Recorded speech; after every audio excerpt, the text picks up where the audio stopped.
Hi friends, నేను మీ స్వామిని.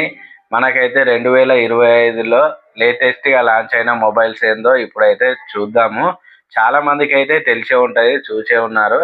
కాకపోతే మనకి ఏమేమి లాంచ్ అయినాయి, ఏవేవి వర్త్ లాంచ్ అయిన దాంట్లో ఏవేవి ఇట్టు ఏవేవి పట్ట అని అయితే ఇప్పుడైతే చూద్దాము. మనకైతే ఫస్ట్గా చూసుకుంటే వివో నుంచి వివో V50 అయితే లాంచ్ అయింది. మనకు ఇది దాదాపు ప్రైజ్ వచ్చేసరికి మనకు 35,000 అయితే పెట్టిరు. 35,000 పెట్టి కూడా స్నాప్డ్రాగన్ 7 Gen 3 అయితే ఇచ్చిర్రు.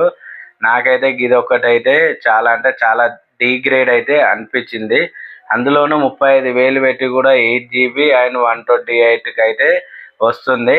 ఈ కెమెరా విషయంలోనైతే వివోకి అయితే తిరుగులేదని అయితే చెప్పవచ్చు. బ్యాక్ సైడ్ అయితే 50+50, ఫ్రంట్ సైడ్ కూడా 50 మెగాపిక్సెల్ అయితే ఇచ్చిర్రు. ఇదొక మంచి విషయము. ఇది అందులోనూ Android 15 తోటి అయితే వస్తుంది. కాకపోతే మరి ఇంత రేటు పెట్టి కూడా మనకైతే ప్రాసెసర్ 7 Gen 3 అయితే ఇచ్చిర్రు. అదొక్కటైతే నేనైతే మైనస్ అనుకుంటున్నాను. ఒకవేళ మీరు కెమెరా గురించే తీసుకుంటాం అనుకుంటే వివో V50 అయితే తీసుకోవచ్చు. పర్ఫార్మెన్స్ విషయంలో అయితే కొద్దిగా అయితే తక్కువ అయితే ఉంటుంది. దీనికి బదులు వివో V50 బదులు పర్ఫార్మెన్స్ కావాలంటే OnePlus 13R అయితే తీసుకోండి. పర్ఫార్మెన్స్ విషయంలో తగ్గేదేలే అన్నట్టయితే ఉంటుంది. నెక్స్ట్ విషయానికి వస్తే మనకైతే 25,000 సెగ్మెంట్లోనైతే నథింగ్ ఫోన్ 3A అయితే ఉన్నది. చాలామంది అయితే దీని గురించి అయితే చూస్తున్నారు. దీన్ని చాలామంది తీసుకోవడానికి కూడా ఇంట్రెస్ట్గా ఉంది. ఎందుకంటే 25,000 బడ్జెట్ అంటే చాలామంది అయితే దీని మీద ఉంటుందన్నమాట, ఇంట్రెస్ట్ ఉంటుంది. దీనికి వచ్చేసరికి మనకు ఏమేమి ఉన్నాయంటే ఇది కూడా ప్రాసెసర్ విషయానికి వస్తే 7Gen 3 తోటి అయితే వస్తుంది. 25,000 కన్సిడర్ చేసేటట్టు అయితే మనకైతే ఉన్నది. కాకపోతే ఇంకా 7Gen 3 అట్లా ఇచ్చిన ఉంటే ఇంకా బెటర్గా ఉంటుండే అని అయితే నా ఓన్ ఫీలింగ్ అనమాట. ఇక కెమెరా విషయానికి వస్తే 50 మెయిన్ మెగాపిక్సెల్ అయితే ఉంది. 50 మెగాపిక్సెల్ టెలిఫోటో లెన్స్ కెమెరా అయితే ఇచ్చారు. ఇది ఒక మంచి విషయము. 8 మెగాపిక్సెల్ అల్ట్రా వైడ్ యాంగిల్ ఇచ్చారు. ఇది కూడా 50 ఇచ్చింది ఉంటే ది బెస్ట్ ఫోన్ అయితే అవుతుండే, ఎందుకంటే 25 బడ్జెట్ రేంజ్లో. ఫ్రంట్ సైడ్ విషయానికి వస్తే 32 మెగాపిక్సెల్ ఇచ్చారు. ఇది ఒక మంచి విషయమే మనకైతే. ఇది ఇన్ని స్పెసిఫికేషన్స్ ఉండి మళ్ళీ మనకి ఏంటంటే 5000 mAh తోటి వస్తుంది. మళ్ళీ 50 వాట్ ఫాస్ట్ ఛార్జింగే మనకైతే సపోర్ట్ చేస్తుంది. Android 15 తోటి అయితే వస్తుంది.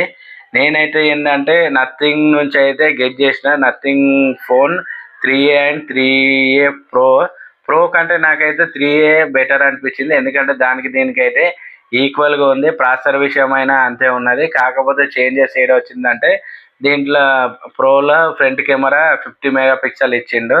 దానికి దీనికైతే దగ్గర గంతే నాకు తెలిసి. అయితే ప్రో కంటే 3A తీసుకుంది అయితే బెటరు. ఎందుకంటే 25 బడ్జెట్ రేంజ్లో అయితే ది బెస్ట్ ఫోన్ అయితే అవుతుందని అయితే నా ఒపీనియన్.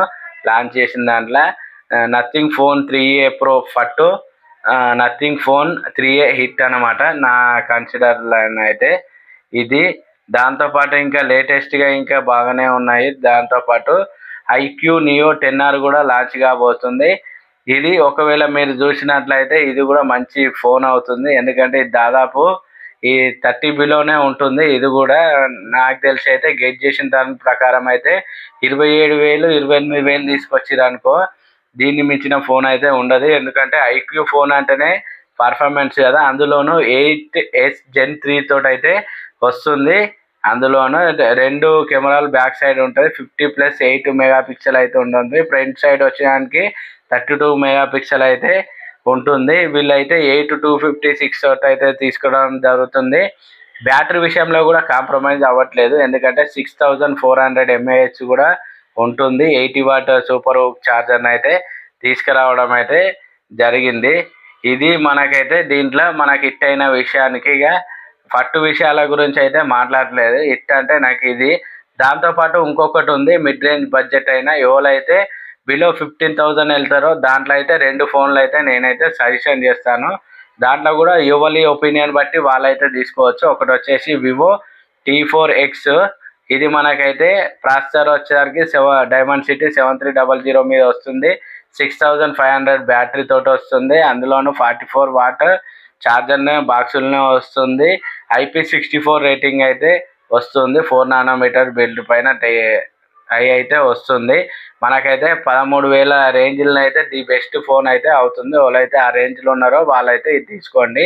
లేదు నాకు ఐపీ రేటింగ్ కావాలి, నేను వాటర్లో ఎక్కువ పని చేస్తాను, నాకు ఐపీ రేటింగ్ ఉంటే జర ఫోన్ కొన్ని రోజులు ఎక్కువ వస్తుంది అనుకునే వాళ్ళు రియల్మీ P3X అయితే తీసుకోండి. ఇది IP69 రేటింగ్ తోటి అయితే వస్తుంది. ప్రాసెసర్ విషయానికి వస్తే డైమండ్ సిటీ 6400 మీద వస్తుంది.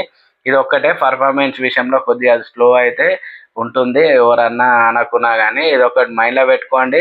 బ్యాటరీ విషయానికి వచ్చిన 6000 mAh తోటి అయితే వస్తుంది. 44W ఛార్జర్ తోటి ఇంత బాక్స్లోనే వస్తుంది. ఛార్జింగ్ కూడా మీరు ఎంత హెవీగా యూజ్ చేసినా 1 డే వస్తుంది. నార్మల్ యూజర్స్కి అయితే 1.5 డే అయితే వస్తుంది. ఈ 2025 మార్చ్లో రిలీజ్ అయిన ఫోన్స్ ఇవి హిట్ ఫోన్స్ అనమాట.